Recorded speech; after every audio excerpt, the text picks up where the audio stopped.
Good morning mga Lodi farmers. Martes ngayon, yan. Magandang magandang panahon. Sumikat na si Haring Araw, yan. Mga Lodi. Ayun, ang ginagawa namin ngayon ay mag-i-spray ng foliar kasi namumulaklak na yung ating talong, yan. Mga Lodi, oh. Namumulaklak na yung talong natin. Lumago na, gumanda na. Ayan. Ngayon, ginagawa ng ating yung misis ko, ayan. Nag-harvest na siya. Yung unang bunga na nasa baba na parte ng puno ay pinapatanggal ko na. Pinapatanggal natin para mas lumago pa yung puno. Kasi yan, hindi para-parehas yung pag ng puno, mga Lodi, hindi sabay-sabay, may mababa, may maliit. Yan.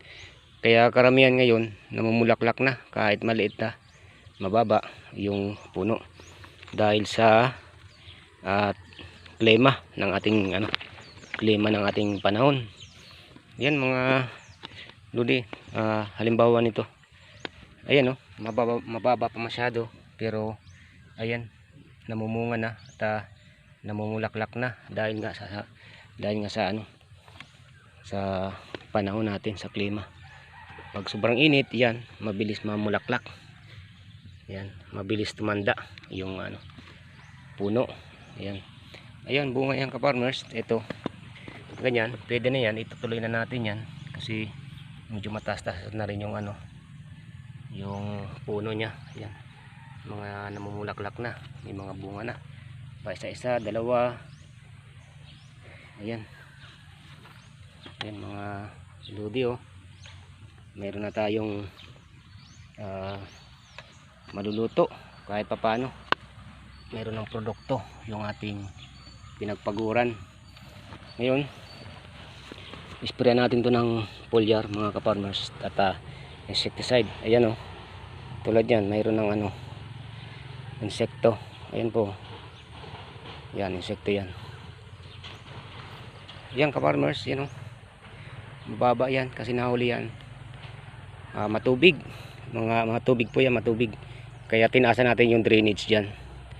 Yan yung tinaasan natin ang drainage para yung tubig tuloy-tuloy.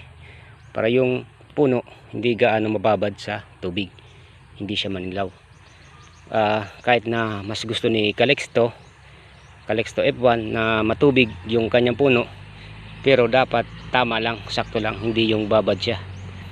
Dan natin nakuha pala ka-farmers yung eel na isda, yung mahaba, yung binidyo ko, last na video ko. Yan nakuha natin. Yan mga Lodi, oh. Tuloy-tuloy na ito kasi mag-uumpisa na yung pamumulaklak.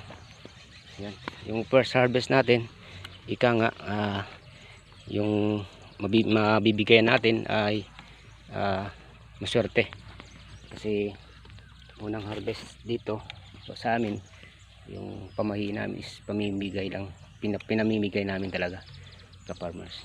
Kaya yan, lahat maswerte kung marami-rami. Tingin ko ano pa lang naman makukuha dito, siguro mga 4 na kilo yung mga nauna farmers. Ayan, oh, ayan na po yung nakuha ng ating misis. Yan, maganda-ganda rin mga Lodi, oh. Kahit ganyan pa yan, alanganin pa, pero kailangan natin patanggal yan kasi nga alanganin pa yung puno. Kailangan mas pa, yung protina niya mapunta doon sa puno muna para lumaki, magkasanga. Hindi agad dapat hindi agad mapunta doon sa bunga. Kasi pag napunta doon sa bunga, hindi natin ialis yung bunga, mas mabagal lumaki yung puno kasi yung protina mapupunta na lahat doon sa bunga. Yan. Kaya inaalis natin yung unang bunga niyan. Dapat hindi lalaki yan ng ganyang kalaki mga Lodi. Yan, dapat ganyan. Maliit, mas maliit pa diyan. Yung unang bunga, unang bulaklak, kailangan alisin na natin kasi yun na nga, doon na mapupunta yung protina, hindi doon sa puno, may kahati na siya. Kailangan alisin natin para mas gumanda pa yung ating puno. Yan, magkaroon ng maraming sanga. Ayan mga ka-farmers, yung una pala wipe pruning tayo. Yung mga nakaraang kong tanim, wipe pruning lahat. Kaya ngayon experimental na naman natin, hindi tayo magpo-pruning mga lodi, mga ka-farmers. Yan, tulad yan, napakasanga na. Yan, napakasanga, kumbaga balance yan. Kasi magbunga sa kabilaan, okay lang, hindi matutumba o hindi mapabali basta-basta. Kasi meron siyang katimbang.